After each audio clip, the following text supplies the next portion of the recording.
Hi guys, c'est parti pour la review de l'épisode 2 de la saison 8 de Game of Thrones. Et avant de commencer, je voulais absolument vous remercier infiniment pour tous ceux qui ont voté pour moi au BGF Awards.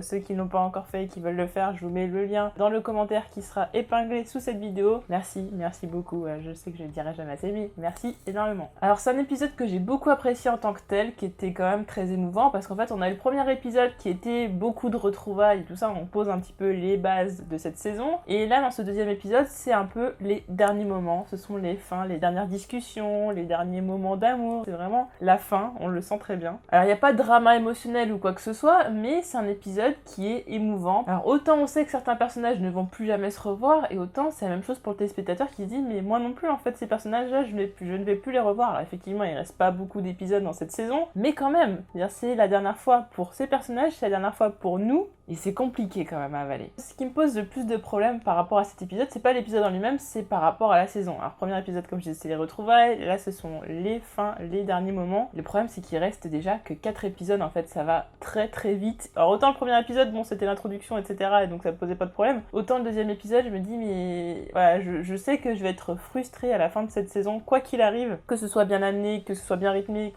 qu'on ait abordé plein de sujets, je sais pertinemment, et c'est ça qui me pose problème dans cet épisode 2, c'est que je sais que je vais être frustrée à la fin, je sais que je vais mal vivre, qu'à la fin de la saison je vais me dire qu'elle a été beaucoup trop courte. Alors effectivement, saison 7, j'ai pas trop senti cette frustration parce que je sais pas, on avait des thématiques totalement différentes d'un épisode à un autre, on nous emmenait dans des endroits totalement différents. Là à la fin il y avait tous les personnages qui se retrouvaient et tout ça, c'était un truc de dingue, donc je trouve que la saison 7 a été bien faite dans ce sens-là, même si effectivement il y avait des petits soucis parfois de niveau chronologique où on comprenait pas pourquoi les personnages faisaient des trucs aussi rapidement et tout ça, mais en soi c'était pas trop un problème pour moi. Et là je me dis mais on a déjà 2 épisodes de passé, effectivement il y aura la bataille dans le prochain épisode, donc dans l'épisode 3, il reste 4 épisodes et je sais pas, il y a beaucoup de choses que j'ai envie de voir, j'ai beaucoup de questions, il y a beaucoup de mystères, et je me dis mais 4 épisodes ça va être short. Après je fais confiance au showrunner, mais je sais que quoi qu'il arrive ça va être vraiment très dur, qu'à la fin de la saison je vais être en PLS et je me dirais j'avais envie de plus d'épisodes parce qu'il y avait des sujets que j'avais envie qu'ils soient abordés ou quoi que ce soit. Enfin je sais qu'on peut pas tout aborder, ça c'est sûr, mais je pense que vous êtes un petit peu comme moi et vous avez peur un petit peu d'un espèce de manque. Bah déjà de toute façon on aura déjà le manque de la série, mais de certaines choses qu'on aurait voulu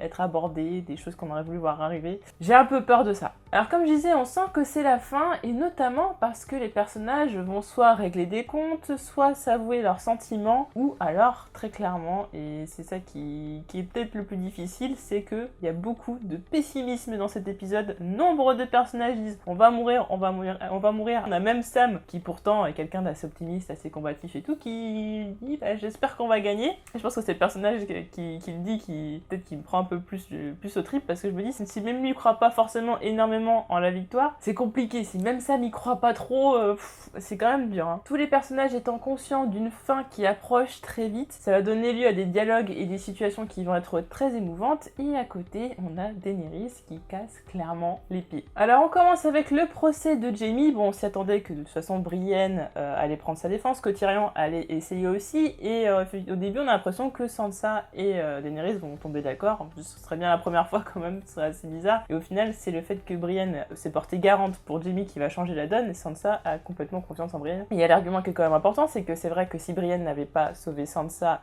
Sansa ne serait peut-être plus en vie, et si elle a pu le faire, c'est grâce à Jaime. Et ce que j'ai bien aimé aussi, c'est que Brienne avance l'argument que Jaime l'a sauvée d'un viol. Alors forcément c'est la chose qui parle le plus à Sansa, une des choses qu'elle a le plus mal vécu, donc directement ça la touche, quelqu'un qui l'a sauvée d'un viol et qu'en plus a perdu sa main à cause de ça. Donc il en fallait pas plus à Sansa pour accorder entre guillemets sa confiance à Jaime, donc ils se battent aux côtés de tout le monde face aux marcheurs blancs. Daenerys elle n'est pas du tout d'accord, et c'est encore une fois une réaction immature. De toute façon le personnage est vraiment fait pour être insupportable, et on l'a senti de toute façon depuis la saison 7, même si quand elle va sauver Jon et les autres on a peut-être un regain d'empathie, un regain de sympathie envers ce personnage, et là je sens que on force un peu trop sur le côté antipathique du personnage, le côté beaucoup trop ambitieux, et c'est là que ça me fait peur, parce que du coup moi j'étais partie du principe que de toute façon Daenerys allait mourir cette saison, et en même temps je me dis bah, vu qu'on force trop sur son côté méchant, c'est limite trop obvious en fait. Je me dis mais Game of Thrones c'est quand même une série qui peut nous mener vers des fausses pistes, qui a justement souvent d'ailleurs l'habitude de le faire, et je me dis mais là en fait elle est tellement antipathique que bah, on voit pas d'autre chemin pour elle que la mort en fait, et c'est là où je me dis c'est peut-être un piège. Ça me fait peur parce que moi clairement je veux pas que Daenerys survive, je veux pas qu'elle monte sur le trône, je veux rien du tout de toute façon. Et ce que j'aime bien d'ailleurs c'est que Sansa devient un personnage beaucoup plus respectable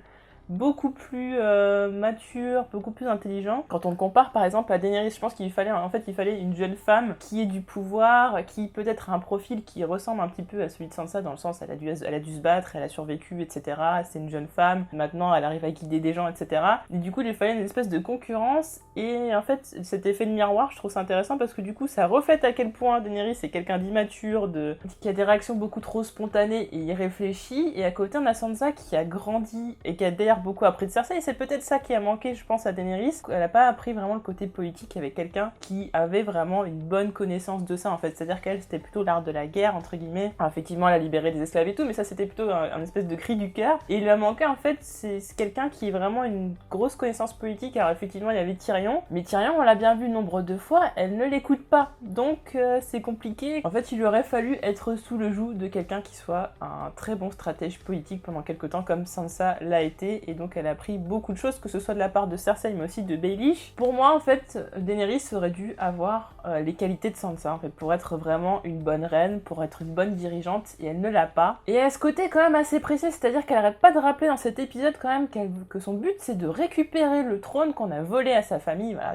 c'est clairement une histoire de récupérer quelque chose. Ce qui est problématique, c'est qu'on n'entend plus ses premières motivations qui étaient en partie aussi de briser la roue. Elle disait que toutes ces maisons et tout faisaient partie d'une même roue et qu'elle voulait briser la roue, c'est-à-dire changer les choses. Elle voulait clairement bâtir un monde meilleur. Elle est plus focalisée sur récupérer son trône parce que son trône lui appartient. Et effectivement, tout ce qui s'est passé, et même la bataille contre les marcheurs blancs, c'est limite, on est en train de le comprendre, un contretemps, quelque chose qui ralentit le fait qu'elle puisse accéder au trône. Et ça, je trouve ça très énervant. Donc on a Daenerys qui est totalement désemparée parce que finalement personne n'est d'accord avec elle. À chaque fois qu'elle veut prendre une décision, on la contredit, on n'est pas d'accord avec elle, et donc elle se tourne vers Jon, et Jon ne se mouille pas. Pour lui, Jon a besoin de gens. Et donc Daenerys va apprendre que non seulement Cersei a menti depuis le début, d'ailleurs elle a menti à Jaime, c'est ça que je trouve intéressant, c'est que Jaime fait comprendre aussi qu'on lui a menti à lui-même, c'est-à-dire que finalement Cersei a dupé tout le monde, y compris la personne qu'elle aimait. Mais en plus ils vont donc apprendre qu'il y a la Compagnie Dorée, donc au moins ils ont déjà ça dans un coin de leur tête, c'est-à-dire de se dire, une fois qu'on aura potentiellement battu les marcheurs blancs, ce qui je ne pense pas va arriver tout de suite, si on survit, on va se taper toute la Compagnie Dorée, l'armée Lannister, etc. Et ça risque d'être très très compliqué, donc déjà ça, ils le savent, donc ils vont pouvoir peut-être mettre en place un stratagème. Il leur faudra d'autres alliés, je pense que c'est sur ça où les choses peuvent changer, c'est qu'il va falloir des alliés qui viennent d'ailleurs, je ne sais pas comment, peut-être viendront-ils des sauces. Daenerys est donc folle de rage puisque Cersei l'a dupée. Comment d'ailleurs a-t-elle pu penser qu'elle allait tenir sa parole? Enfin de toute façon je pense que nous tous ça nous semblait beaucoup trop beau, et donc va remettre en cause le fait que Tyrion soit sa main. Donc, déjà elle avait beaucoup remis en cause à la fin de la saison 7, et on se posait la question, je me posais la question, mais au final est-ce qu'il va rester main de la reine?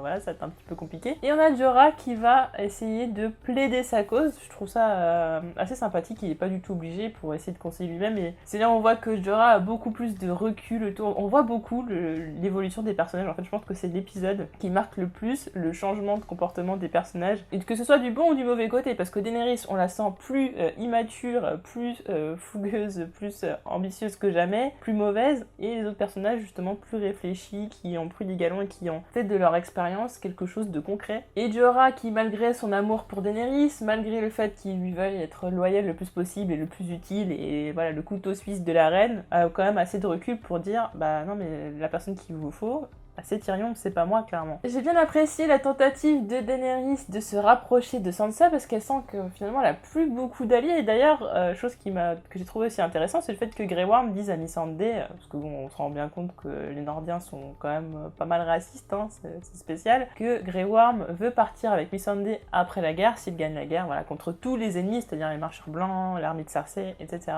Il voudrait partir, donc en gros, quand bien même Daenerys pourrait gagner, je pense qu'elle aurait plus grand monde à côté d'elle. Déjà il y aura tous les gens qui seront morts, et puis tous les gens qui sont pas morts ne voudraient pas rester à ses côtés. Donc ça, plus le fait que plus personne ne l'écoute, que tout le monde soit quasiment contre elle, hein, je pense qu'il y a aussi une espèce de grosse paranoïa par-dessus ça, parce qu'évidemment le fait que les gens soient en désaccord, elle, je pense que dans sa tête, elle amplifie encore plus le truc parce qu'elle a énormément d'ego, et pour elle, c'est soit on est avec elle, soit on est contre elle. Et donc elle essaye de se forger une alliance totalement improbable avec Sansa avec qui elle s'entend pas du tout bien. Et je comptais fortement sur Sansa pour ne pas se laisser avoir. Daenerys qui quand même sort la carte je trouve la plus facile en fait. Je pensais qu'elle trouverait quelque chose de plus intelligent. Et c'est un personnage qui est malin, mais je trouve pas que ce soit un personnage qui soit vraiment intelligent en fait pour le coup. Je trouve que ce sont deux choses différentes. C'est-à-dire qu'elle était assez maligne pour se faufiler là où elle est, mais elle est pas assez intelligente pour pouvoir régner, pour pouvoir être une reine tout simplement. Et pourtant c'est une qualité que Sansa a. Et elle va jouer sur le côté féminin. Oui, on est des femmes dans un monde d'hommes, on nous écoute pas parce qu'on est des femmes. Non, en fait la différence entre Sansa et Daenerys, les gens écoutent Sansa. Ils l'écoutent parce que c'est quelqu'un qui réfléchit, c'est quelqu'un qui prend beaucoup de recul,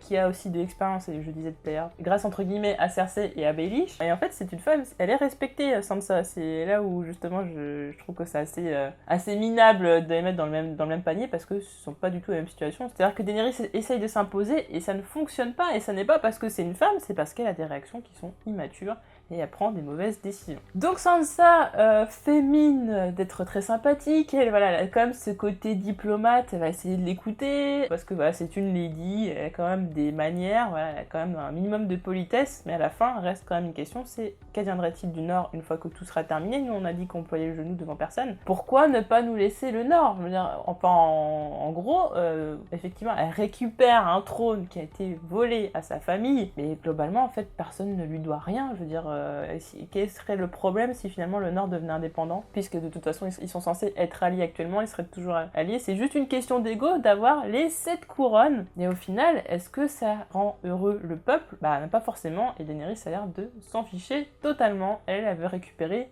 son dû. Daenerys se rend donc bien compte qu'une alliance avec Sansa va être impossible, et chose qui va encore plus la toucher dans son ego, et on le voit bien, c'est quand Théon revient, et donc elle demande qu'est-ce qui s'est passé avec Yara, pourquoi Yara n'est pas là, parce qu'en gros Yara c'est encore une alliée supplémentaire pour elle, et le fait qu'elle ne soit pas là, c'est une alliée en moins. Donc Théon explique effectivement que de toute façon Yara va récupérer des bateaux aux îles de fer, en gros elle récupère les îles de fer, et après ça peut amener des bateaux, c'est cool, et donc elle se demande pourquoi Théon est revenu, et peut-être qu'elle espère que Théon soit revenu pour se battre pour elle, mais il y a la désillusion de se rendre compte que c'est pour Sansa, c'est pour les Stark qui vient se battre, et ça n'est pas du tout pour Daenerys. Niveau émotion, c'est un peu compliqué, parce qu'elle se dit, en fait, il y a personne qui a envie de ployer le genou pour moi, les gens n'ont pas envie de me suivre, et au final, les Stark ont une aura, ont imposé le respect, et je pense que justement, par rapport à ça, Daenerys, ça ressent beaucoup de jalousie, parce qu'elle aimerait imposer le respect comme les Stark arrivent à le faire. Elle aimerait que le peuple la choisisse, elle. D'ailleurs, pour revenir sur la discussion avec Sansa, j'aime bien le fait que Sansa dise que les hommes peuvent faire des choses stupides quand ils sont amoureux et qui sont facilement manipulables, et justement c'est quelque chose que Sansa a essayé un petit peu d'utiliser à son avantage, et ça montre bien le fond de la pensée de Sansa qui est j'ai peur que Daenerys manipule mon frère, qu'elle puisse faire un peu de ce qu'elle veut de lui, alors que clairement il a le pouvoir. En fait c'est ça, en fait il y a quelque chose de problématique, c'est dans le sens où Jon il a clairement le pouvoir demain, et je pense qu'il pourrait même rallier les 7 couronnes sans aucun problème, tout le monde le suivrait, ce serait pas un souci. Il a ce pouvoir là que Daenerys n'a pas, et Daenerys veut convoiter ce pouvoir en utilisant Jon. Pour elle, je pense que c'est quelque chose comme ça, que Jon soit instrumentalisé pour que Daenerys puisse arriver à ses fins, qu'elle ne soit venue aider que pour que le Nord ploie le genou face à elle lorsqu'elle montera sur le trône. Jon va donc apprendre à Daenerys la vérité sur ses origines. Je trouve que Emilia Clarke a fait un acting vraiment top. Franchement, la façon dont son visage se décompose quand elle apprend ça, c'était vraiment réussi. Après, Kit Harington, je vous avoue, je le trouve toujours pas très convaincant depuis l'épisode précédent. Je le trouve pas au top de son acting. Déjà, première chose, c'est je me demandais si Jon allait le dire avant la bataille. C'était ma question la plus importante, parce qu'on a Sam qui dit tu l'as pas encore dit et tout, t'essaies de temporiser. Je me dis, il va quand même pas être assez stupide pour dire ça avant la bataille. Je veux dire, en même temps, ce serait trompé de le dire après, parce que du coup, elle aurait aidé tout, et puis il dirait oui, mais en fait, finalement, c'est moi l'héritier des 7 couronnes.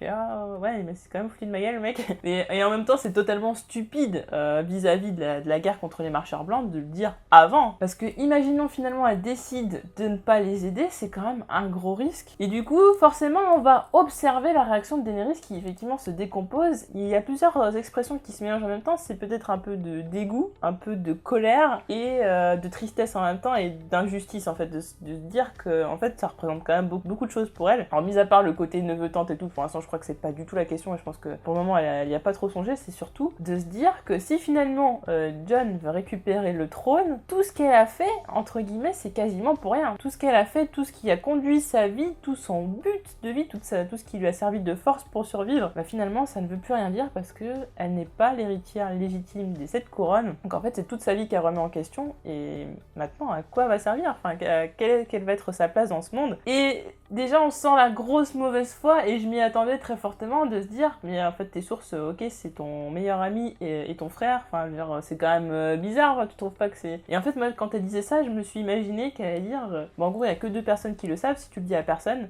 ne le saura. Je pensais qu'elle allait sortir quelque chose comme ça, en fait c'était pas trop le cas, c'était plutôt de la mauvaise foi dans le sens ouais comme par hasard les 2 seules personnes qui disent ça c'est des proches de toi et tout ça, donc il y a quand même un espèce de gros déni, bien que ça, mais de toute façon les preuves par rapport à ça, il pourrait très bien retrouver le livre sans aucun problème. Et lorsqu'effectivement les marcheurs blancs arrivent et que Jon la regarde, en fait on voit qu'il la regarde pour voir si elle est toujours avec lui, dans le sens est-ce qu'elle va toujours continuer à se battre à leur côté. Alors elle fait un signe en colère que oui, mais on sent que les comptes vont être fortement à régler par la suite s'ils survivent. On sent qu'après ça va être très très difficile et que ça va être conflictuel. C'est vrai qu'on peut partir dans des extrêmes, mais est-ce que Daenerys serait pas en fait vraiment une Mad Queen? Mais je pense qu'on appuie trop sur ça pour que ce soit vraiment vrai, mais de là tuer Jon par accident ou quoi que ce soit, ça me semble peu probable, mais en même temps c'est pas non plus un truc trop à écarter non plus, c'est Game of Thrones, hein. Ça peut être totalement imprévisible, donc j'arrive pas à sonder Daenerys, j'arrive pas à savoir ce qu'elle va faire et ça me fait peur. D'ailleurs à noter qu'on a le retour de Ghost, hein, qu'on n'avait pas vu depuis un bon petit moment, là, il était au bout de l'écran comme ça,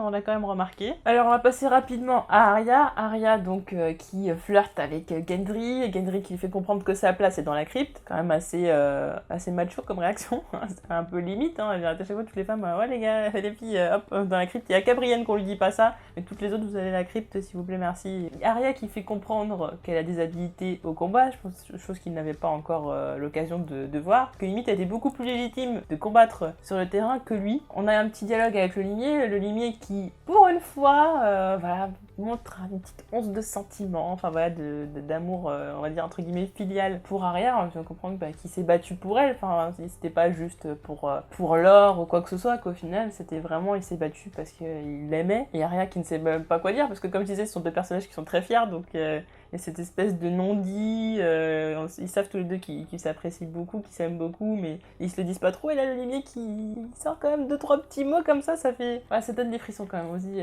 on sent que c'est la fin pour qu'ils puissent dire quelque chose comme ça, c'est que vraiment ils pensent qu'ils vont peut-être pas s'en sortir tous les deux. Et Arya qui va donc ensuite flirtouiller avec Gendry avant de coucher avec lui. Alors j'avoue que je m'y attendais, et à la fois j'ai trouvé ça assez creepy, parce que quand on les a connus, lui il était déjà quand même très grand, et puis elle c'était une gamine, donc forcément ils ont grandi tout, et ils ont quand même un écart d'âge. Alors je sais pas de combien pour le coup, je le dirai certainement en commentaire, mais c'est vrai que même physiquement, je trouve que l'écart d'âge se voit beaucoup, enfin en tout cas entre les 2 acteurs, l'écart d'âge se voit, et du coup ça fait un peu creepy. Et en même temps, bon c'est l'époque, donc c'est différent, et puis effectivement Arya se dit c'est peut-être la dernière fois qu'ils vont se revoir, c'est peut-être qu'après elles vont mourir, et elle veut goûter aux joies du sexe avant de mourir, donc bon, je suis pas étonnée de la scène en soi, je me doutais que c'était le genre de choses qui allait arriver, mais par contre j'avoue que ce qui m'a mis le plus mal à l'aise, je pense, c'est la prestation de l'acteur qui joue Gendry, on voit qu'il a vraiment pas envie de l'embrasser, je veux dire, mais plus de langue, hein, plus de langue. On voit il lui fait des petits picotis, là, on dirait un petit oiseau comme ça, j'ai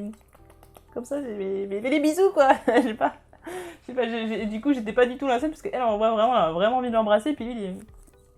trop bizarre, franchement j'ai trouvé ça glauque plus que tout le reste. Bon après qui couchent ensemble et tout, c'est 2 personnages qui flirtouillent ensemble, on savait que ça allait se rapprocher, donc en soi c'est pas surprenant, et en même temps je trouve ça assez cool d'ailleurs. Du côté de Jaime, mon personnage préféré, donc on a le procès, effectivement il va donc rester se battre contre les marcheurs blancs, et Jaime va donc s'excuser auprès de Bran, et là où je suis surprise c'est que je m'attendais au retour de Bran entre guillemets, c'est-à-dire à ses sentiments, du retour de lui-même, hein, de son ancien lui. Je pensais que Jaime allait être un petit peu ce déclic, et il n'en a rien. Bran reste toujours la corneille aux 3 yeux et toujours aussi insensible. D'où le fait que je me demande si finalement Bran ne va pas redevenir un peu lui-même au dernier moment, c'est-à-dire, je sais pas, par exemple quelques secondes, quelques minutes avant de mourir, s'il meurt. Je trouverais ça très dommage. Jaime s'excuse, et je pense que notamment ce passage-là montre effectivement le gros changement du personnage. Comme je disais dans cet épisode, à chaque fois il y a des moments qui marquent le fait que les personnages aient beaucoup évolué, et là on arrive vraiment au point culminant de Jaime qui va s'excuser de ce qu'il a fait, tout en disant quand même au préalable, lors de son procès, que s'il devait refaire les choses de cette façon, il le ferait parce qu'il a protégé sa famille. Bon, on se rappelle bien que le conflit Lannister, Stark, etc. est né quand même de Littlefinger. Enfin voilà, c'est lui qui a quand même instrumentalisé tout un tas de choses et qui fait que ces maisons se retrouvaient les unes contre les autres, même si de base elles ne s'appréciaient pas. Cet acte quand même qu'il a fait envers Bran, c'est quelque chose qui, s'il avait pas eu à le faire, de toute façon, il n'aurait pas fait. Et surtout maintenant, ça montre vraiment qu'il a beaucoup changé. Et il y a ce parallèle de se dire, Jaime n'est plus le même et Bran n'est plus le même non plus, mais pas du tout dans le même sens. C'est-à-dire que Jaime c'est en mieux et Bran, il a perdu son humanité pour devenir quelque chose. D'ailleurs, il n'arrête pas de dire je suis devenu quelque chose d'autre. Il n'y a même plus de notion en fait d'humanité, c'est je suis quelque chose, je suis un truc. En fait, j'ai un but. Je pense que c'est surtout ça en fait, c'est dire je suis la corne de 3 yeux. J'ai un but, je suis là pour faire quelque chose et je suis pas là pour être en fait. C'est ça que j'ai plus l'impression, c'est qu'il est là pour avoir un but. Il n'est pas là juste pour exister, pour être humain ou quoi que ce soit. Et du coup, ça me chagrine un petit peu. Mais j'apprécie que Bran n'ait rien dit pour que Jaime reste en vie. D'ailleurs, je me pose la question puisque Bran sait beaucoup de choses. S'il a laissé Jaime en vie, il y a forcément une raison. De toute façon, je pense qu'il sait très bien que Jaime a changé, parce que de toute façon, il peut voir tout un tas d'événements et tout ça. D'ailleurs, même quand il fait référence à ce que je ne ferai pas pour l'amour, c'est la phrase qu'il dit quand il pousse Bran du haut de la tour. Et le fait de ne rien avoir dit, ça veut dire qu'il va donc rester en vie, qu'il va donc servir et peut-être servir à quelque chose. Tout est quand même un peu pour Bran une espèce de jeu d'échecs et il avance ses pions comme ça. Forcément, il va faire des choses qui vont avoir des conséquences, notamment aussi par exemple le fait qu'il pousse Sam à dire à Jon sa véritable identité. Jon qui va donc le dire à Daenerys, qui aura peut-être aussi des conséquences derrière. En fait, c'est un espèce d'effet papillon où tout a forcément des conséquences, et dans ces cas, je me dis, s'il dit ça à Jaime, il y a forcément une raison. Et en même temps, c'est la dernière phrase qui est qui vous dit qu'il y aura une suite. Alors, est-ce qu'il n'y aura pas une suite pour Jaime? Est-ce qu'il n'y aura pas une suite pour Bran? Est-ce qu'il n'y aura pas une suite pour tout le monde? Ça fait quand même très peur. Jaime et Tyrion vont pouvoir beaucoup discuter. D'ailleurs, ce qui est quelque chose qui est assez intéressant, c'est que Jaime va dire à son procès Votre Majesté, donc ça nous fait bien comprendre qu'il l'accepte entre guillemets comme reine, et par la suite va dire à Tyrion oui mais ta reine, voilà, donc il dit mais c'est ta reine aussi en fait, donc est-ce qu'il a accepté Daenerys ou pas? Je pense que non, qu'il fait comme si, parce qu'il veut se battre aux côtés de Brienne et l'autre face au marcheur blanc. On évoque le fait que Cersei n'ait pas menti par rapport au bébé, et ça je trouve ça intéressant parce que je pense que c'est clairement un message destiné aux téléspectateurs pour dire mais vous avez théorisé sur le fait qu'elle avait menti sur le bébé, je suis en train de vous dire que non, elle a pas menti, donc il y a vraiment un bébé en jeu, etc. Ça me semblerait bizarre que Jaime dise ça et qu'au final on apprenne que Cersei est vraiment menti, enfin je veux dire ce serait un truc de plus et ce serait assez redondant, mensonge sur mensonge et tout, ce serait un peu embêtant, donc je pense que pour le coup elle est vraiment enceinte. Et Tyrion qui dit qu'il est satisfait du fait que de toute façon il ne mourra pas de la main de Cersei mais qu'il mourra des marcheurs blancs, et là on a Jaime qui se retourne et je m'attends à voir arriver Bronn, ce qui n'arrive pas, donc on a l'épisode 2, Bronn n'est pas arrivé, je suppose qu'à l'épisode 3 il ne sera pas là non plus, donc je pense que Bronn va déterminant par rapport à la mort de certains personnages. Alors comme je disais, je vois pas Bronn tuer Jaime ou Tyrion, dans tous les cas aucun des deux, ça c'est certain. Par contre je sais que l'arbalète certainement va servir à tuer Cersei. Alors maintenant à l'heure actuelle je pense pas que Jaime va tuer Cersei, je pense qu'il va mourir avant, et d'ailleurs ce que j'ai bien aimé, j'avais regardé un live de Maître Thibaut, d'ailleurs je vous conseille de regarder enfin je pense que vous connaissez sa chaîne, mais si vous la connaissez pas, allez la voir dans la description, je vous mets le lien. Il disait qu'il voyait bien Jaime mourir dans les bras de Brienne, parce que c'est vrai qu'il dit à Edmure Tully que lui il se voit mourir dans les bras de la femme qu'il aime. Et plus on avance justement dans cette saison, et plus j'ai l'impression que c'est vrai, et j'aimerais ce genre de... Bah de toute façon, moi je pars du principe qu'il va forcément mourir avant la fin de la saison, ce qui me rend très triste parce que c'est mon personnage préféré, mais je pense que ça va arriver. J'aime bien l'idée effectivement que Jaime meurt dans les bras de Brienne. Si c'est Brienne qui tue Cersei, c'est génial, mais je pense que ce sera quand même Tyrion. Mais voilà, le fait que Bronn ne soit toujours pas arrivé dans l'épisode 2, l'arrivée de Bronn et notamment l'arbalète vont être vraiment déterminants pour la suite de l'histoire, et notamment la fin de saison. Donc on se rend compte que la population a quand même peur de se battre, et ce que j'aime bien c'est que Game of Thrones joue quand même avec les apparences, voilà, les apparences sont trompeuses, et notamment les hommes forts et tout ont peur de se battre, mais les petites filles, elles veulent aller au combat, les petites filles et aussi les ladies, puisqu'on a aussi Lady Marmont qui va aller au combat, de toute façon on n'attendait pas moins d'elle, d'ailleurs qui n'a pas de rancœur envers son cousin, ça j'ai trouvé ça assez chouette. On a Sam qui va donner Corvenin, l'épée des Tarly, à Jorah, c'est-à-dire que même si Daenerys a fait des choses cruelles et tout, de toute façon ça n'est pas de la faute de Jorah, et puis ils ont créé quand même une espèce de lien d'amitié, et qui plus est, le père de Jorah a donné son épée à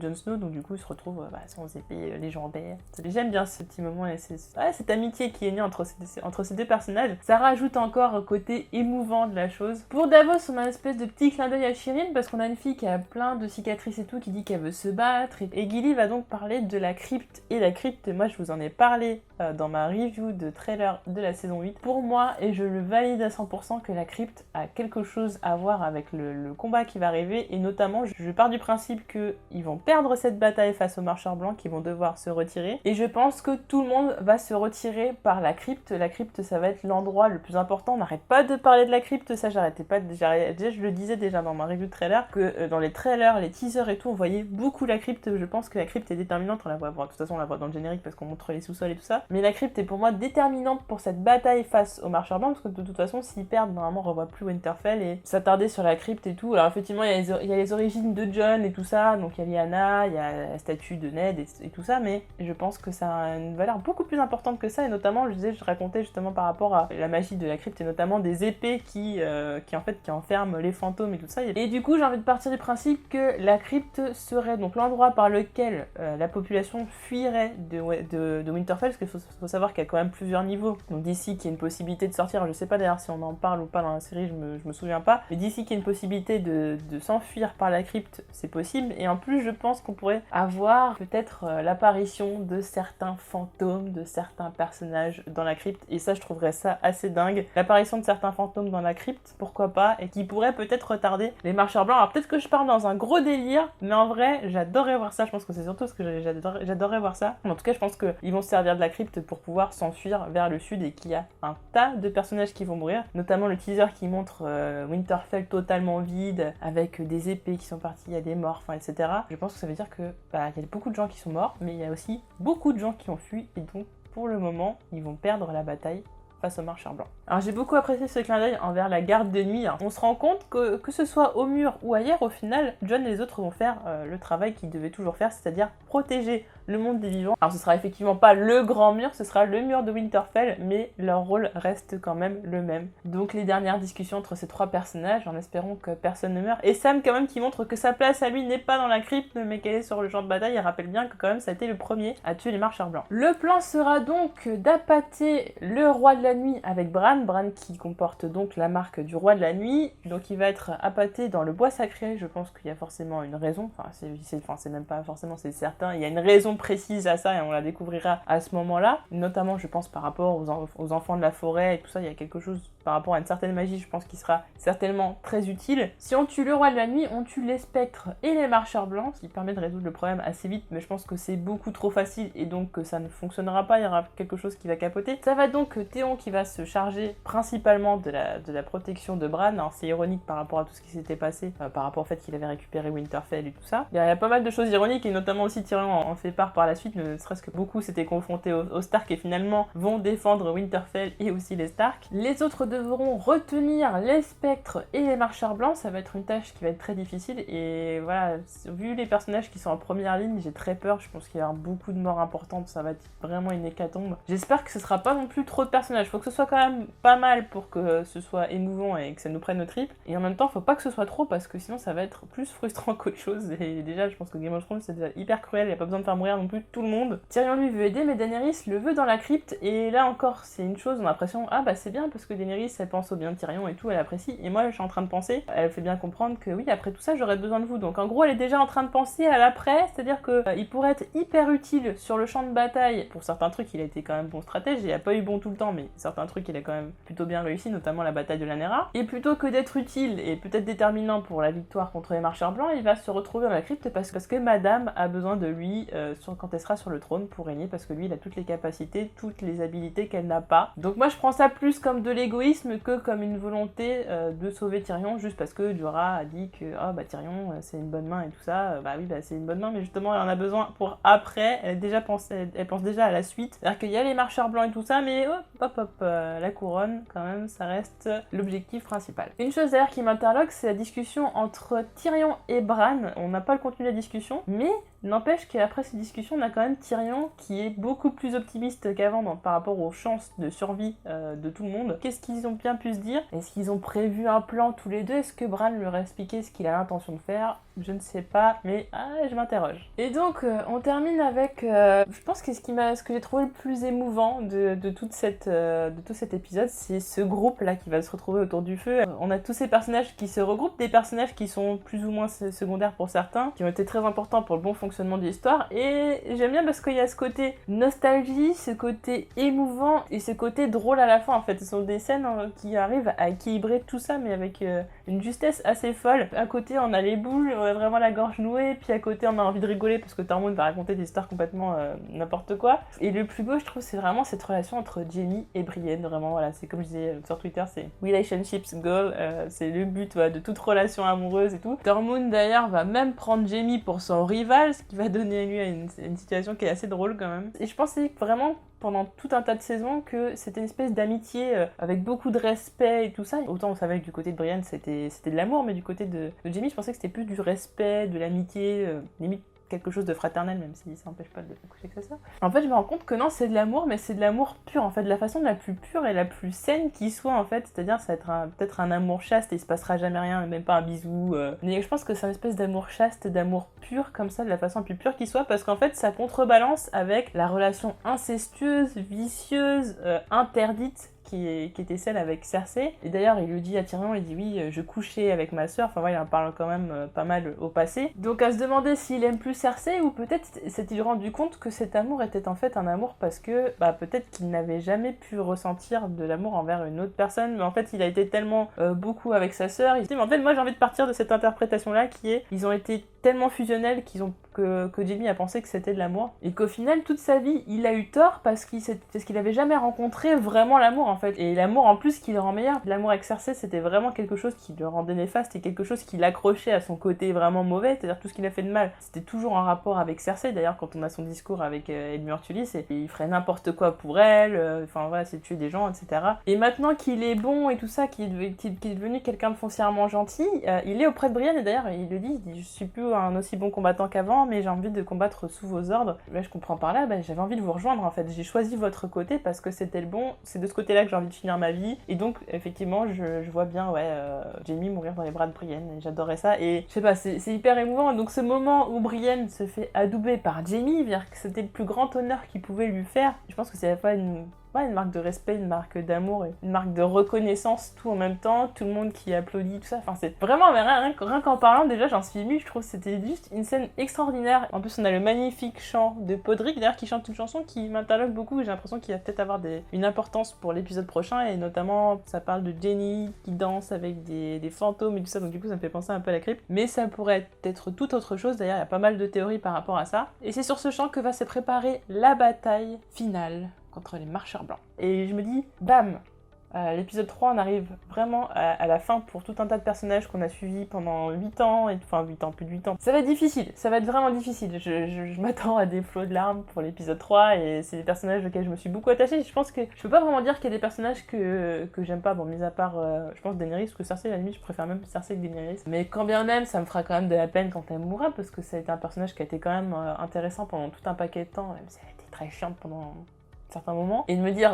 ne serait-ce que par exemple Jaime et Brienne, enfin que l'un des deux peut mourir, que Jaime meurt, aïe aïe aïe quoi, c'est dur, c'est dur. Donc voilà, en tout cas un épisode qui était émouvant, mais à la fois drôle par moments, avec beaucoup de nostalgie qui nous rappelle les meilleures heures de Game of Thrones, d'ailleurs comme Tyrion et Jaime nous ont fait remarquer, voilà, l'époque où Jaime couchait avec sa sœur, Tyrion buvait et couchait avec plein de prostituées, terminé. Tout ça arrive à sa fin, et pourtant on va être au milieu de la saison. J'ai peur, voilà, j'ai peur, et j'ai peur pour mes personnages, j'ai peur d'être frustrée, j'ai peur de tout un tas de choses. Je sais pas, en tout cas, je pense que j'ai jamais ressenti ça à ce point-là, vraiment à ce point-là pour aucune série. Voilà, n'hésitez pas à me dire en commentaire ce que vous avez pensé de l'épisode, vos théories pour les prochains, est-ce que vous avez peur, est-ce que vous n'avez pas peur, vos pronostics peut-être de mort. N'hésitez pas à me dire tout cela, on se retrouve très vite pour d'autres vidéos. Salut!